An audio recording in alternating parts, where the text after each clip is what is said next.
Ready হয়ে গেছে আজকে রান্না বান্না। এই দেখো টক ডাল, আর এখানে আছে ফুলকপির তরকারি। কালারটা দেখে বুঝতেই পারছো যে বেশি তেল মশলা আজকে গরমে ইউজ করিনি। আর হচ্ছে রুটি আর ভাত। তো ভিডিওটা সবাই দেখো প্লিজ।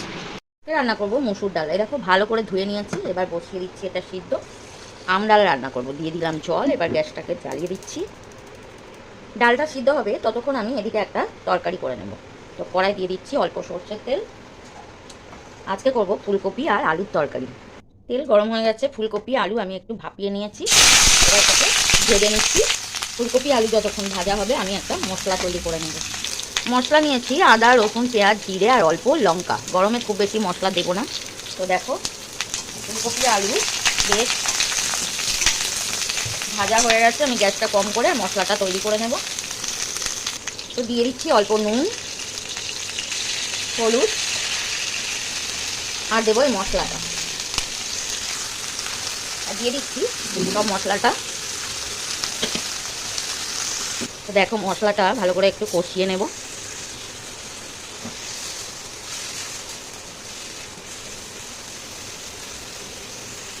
দিয়ে দিচ্ছি অল্প একটু চিনি।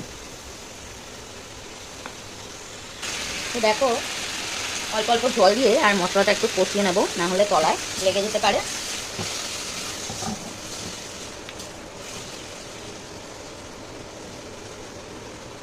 তো মশলা কষা হয়ে গেছে, দেখে বুঝতেই পারছো যে আমি তেলটা কতটাই কম দিয়েছি। তো এবার আমি দিয়ে দেবো অল্প জল। এটা ভাপিয়ে নিয়েছিলাম, খুব বেশি জল দিতে লাগবে না। আর মশলাটার মধ্যে আমি একটু গরম মশলা, গোটা গরম মশলা বেটে দিয়েছি। তো তরকারিটা বেশ ভালোই লাগবে খেতে। দেখো অল্প করে জল দিয়ে দিলাম, এবার ঢাকা দিয়ে দেবো। তো এবার তরকারিটা আমি করে দিচ্ছি এই সাইডে। এবার দেখো ডাল কিন্তু সিদ্ধ হয়ে গেছে, দিয়ে দিচ্ছি নুন আর একটু হলুদ, আর দিয়ে দেবো কাঁচা আম। যারা নতুন রাঁধুনি তারা যদি আম ডাল করো, আগে কিন্তু ডালটা সিদ্ধ হবে তবে আমটা দেবে, নাহলে কিন্তু ডাল সিদ্ধ হবে না। তো এই যে দিয়ে দিলাম কাঁচা আম। দেখে নিচ্ছি আমটা সিদ্ধ হয়েছে কি। আমটাও সিদ্ধ হয়ে গেছে। তো আমি একটু ডালে কাঁটা দিয়ে দেবো। ডালের জন্য এইদিকে আমি গরম জল বসিয়েছিলাম। তো এই দেখো জলটা এবার দিয়ে দেবো।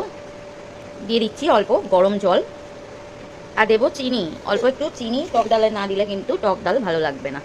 এই দেখো 3টে গ্যাস জ্বালিয়েছি, এখানে তরকারি হচ্ছে, এখানে ডালে ফোড়ন দেবো, আর এখানে হচ্ছে ডাল। তো এইটার মধ্যে আমি এই প্যানটার মধ্যে সর্ষে আর শুকনো লঙ্কা ফোড়ন দিয়ে দিচ্ছি। এটা এবার দিয়ে দেবো এই ডালের মধ্যে। এবার কিছুক্ষণ ডালটা ফুটিয়ে নেব। তো রেডি হয়ে যাবে টক ডাল। দেখো সহজেই তৈরি হয়ে গেল। আর তোমরা তো জানো আমার তাড়াহুড়ো থাকে, আমাকে যেতে হবে দোকানে। তো দেখো ভিডিওটা সবাই দেখো প্লিজ। যদি ভালো লাগে লাইক করো, শেয়ার করো, সাবস্ক্রাইব করো নতুন ভিডিও পাওয়ার জন্য। এই দেখো রেডি হয়ে গেছে টক ডাল।